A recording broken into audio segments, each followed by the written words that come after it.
Much.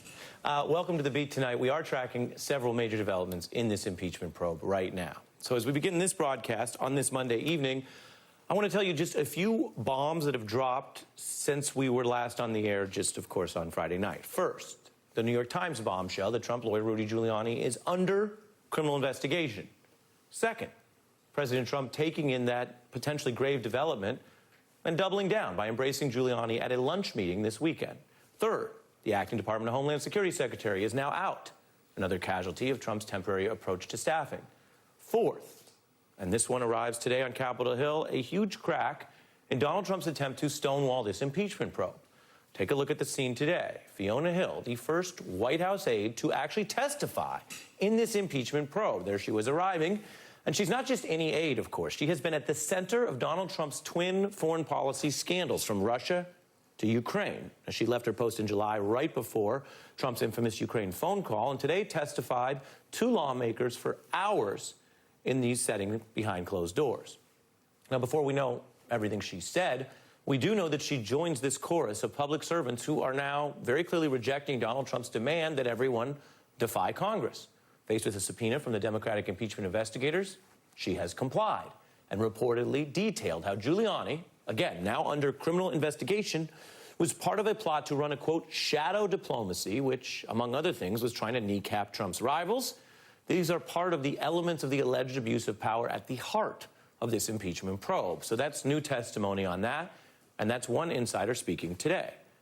Now then, by this Thursday, Congress will hear from another insider speaking out. This one is at the center of the Ukraine plot, the EU ambassador who sent the now famous text message with Donald Trump's emerging line of defense, that whatever they were asking for, and however unsavory it looked, and however panicked the text messages were about it, there was no, quote, quid pro quo in the Biden plot. Now, he's talking, and the reports are he'll explain that the text that he wrote there was a response to Trump's directive in a phone call, and that while he dutifully typed it out, he's not apparently going to claim that he knew it to even be true. No knowledge of whether the president was telling the truth, according to those reports. Well, that's a big deal.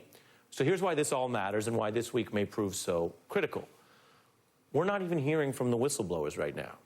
We're not hearing from Trump critics. This testimony, this stuff that sounds incriminating that Congress is gathering in the impeachment probe, this is from diplomats and people who worked for Donald Trump. They're laying down the evidence of this Ukraine plot. If there was a better gloss on these actions or a more benign interpretation, well, these would be the people to offer it. And apparently, they're just not doing that, which again shows the logic of why Donald Trump's request was not for these people to come out and talk or tell the truth. It's important to remember that as all this stuff flies at us. The request and then the order and then the stonewalling was all an effort to muzzle these people so this probe wouldn't get the facts from them. The ambassador I mentioned, he's also reportedly planning to testify. He worked with Giuliani to get the Ukrainians to publicly commit to this same Ukraine plot, including the idea that they would release a special statement about the very Biden-linked company that Trump wanted investigated by name. And that was basically in exchange for a promised White House visit. One source saying, quote, it was a quid pro quo, but not a corrupt one. In bribery, just so we're all clear, the quid pro quo itself, when sought by a public official, is illegal. So it's a pretty thin defense to say the illegal thing wasn't corrupt. It's almost nonsensical. Now, for his part, the president, who has been trying to stop witnesses and prevent the impeachment, has been again claiming that he also somehow actually enjoys the process. Indeed, he finds it, quote, energizing. You know what they said? Every one of them, plus many others. There's no other man that we've ever met that could have taken it. It's true. Maybe I'm a little different up here, I don't know. But I enjoy it. To me, I'm energized. He's energized. Now, we often try to put things in some context, and to be fair, as a matter of history, President Trump's not breaking any ground here with a kind of hard-to-believe reverse psychology defense. President Johnson famously and publicly claimed he didn't care if he was impeached as well. Historians ultimately found and documented that he was privately livid about the impeachment probe and its challenge to his legitimacy, while he disclaimed any cares in public. I want to turn now to two former federal prosecutors, Flannery and Berit Berger, and the politics editor for The Root, Jason Johnson. Good evening, everyone. Good evening. Good evening, Ari. Barrett, let me start with you right here in New York, right near downtown Manhattan, where Rudy Giuliani is under investigation from the office he used to lead. And you look at that as a side pressure on top of what's coming out of Congress today. What does that do, and where does this all lead as a probe?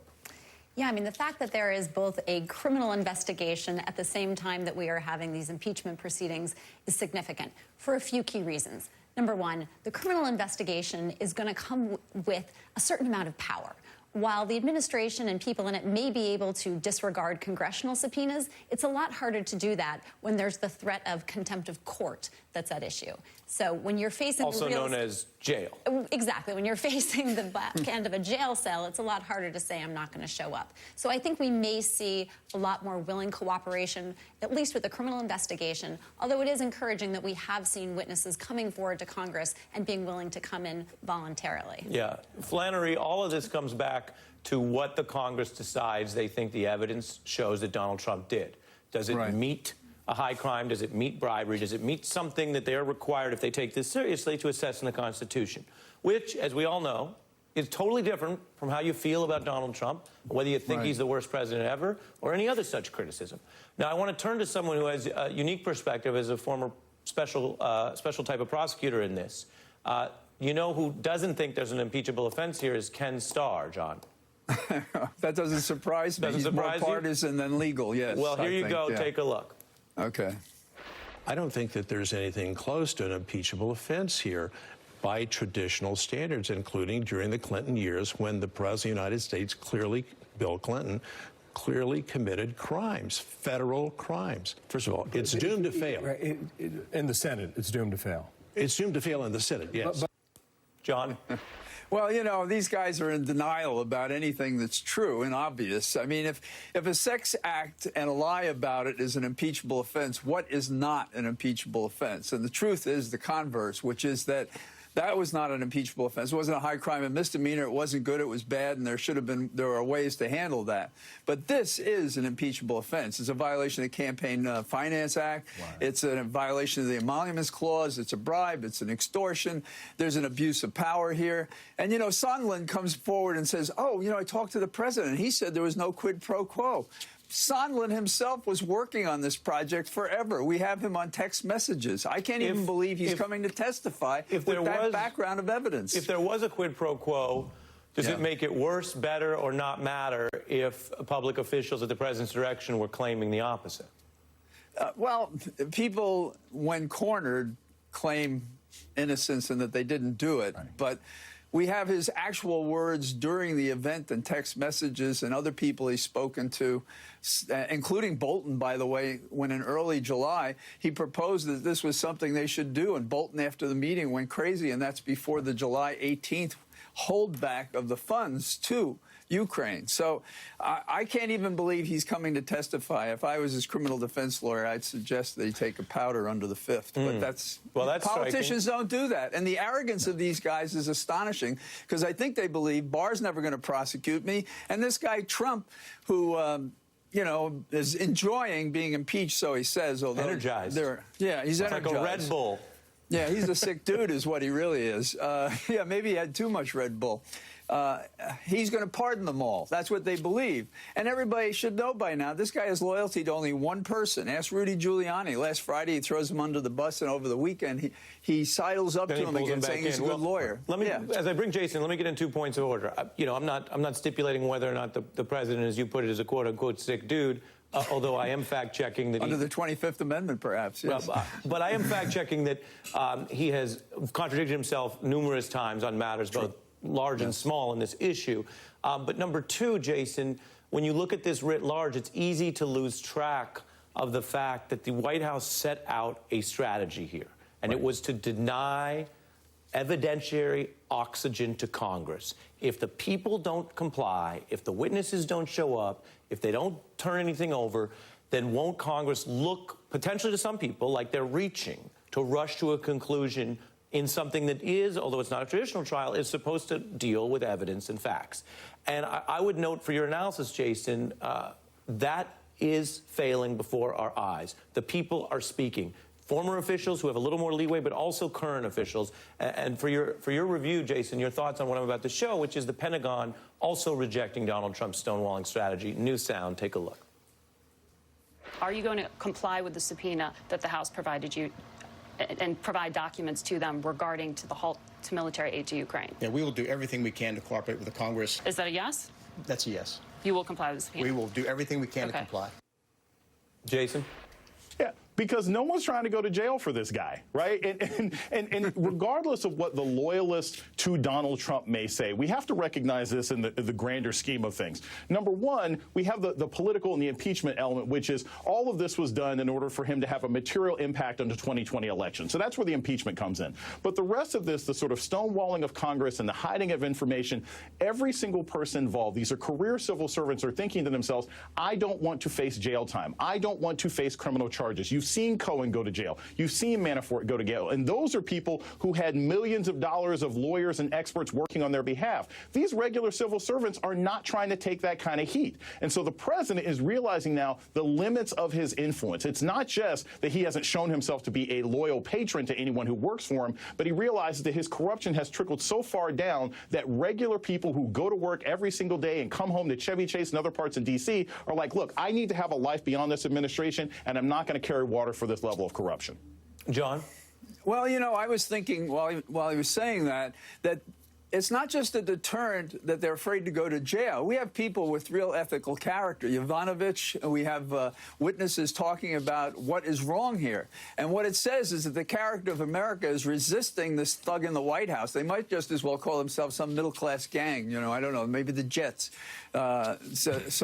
These guys are just bad at the core. And what's happening is we're shedding the best people who are coming out and starting to talk. We're beginning to have a critical mass of witnesses against these crimes. And unlike what the special counsel had to do, the treks are still recent. You know, the biggest problem with that investigation was so much time has passed. This is now, and it's very hard for people to cover up what's going on because we can get them now with people who are prepared to talk about it. You said maybe the Jets? Is that what you said?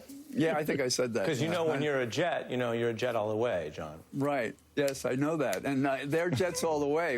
Couldn't call them the Genovese crime family, though it's closer to that than the Jets or street gang. All this crime family talk, you're gonna pull a promotion out of me, which is that Francis Ford Coppola is on the beat later tonight. So is he? We'll get to those metaphors. But Jason, walk us through the congressional part of this. There's the legal part, there's the lawyers, there's the testimony. The congressional part appears to be that this Intelligence Committee backed finally with the full force of the Speaker, which was a change, right? We're looking at what is the difference between Speaker Pelosi saying what she said. She's a big critic of Donald Trump. She does believe, she said, that he had violated the oath, but she wasn't ready to go to impeachment. And now, last few weeks, the combination of whistleblowers and her putting the full force of her power as Speaker, boy, it does look like night and day, doesn't it, Jason?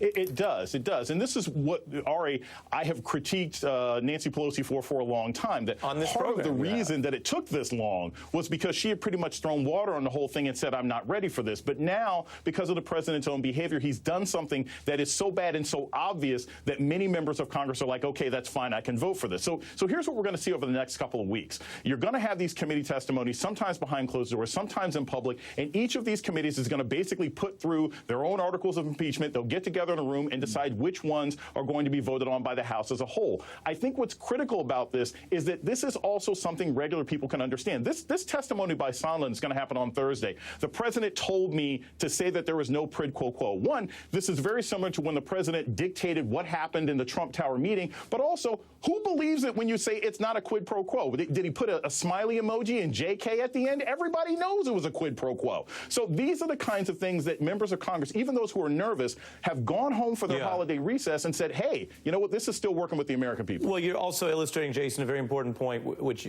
all of our panelists may know, which is under the Hobbs Act, if you make a direct attempt to have an official bribed, there's no backsies.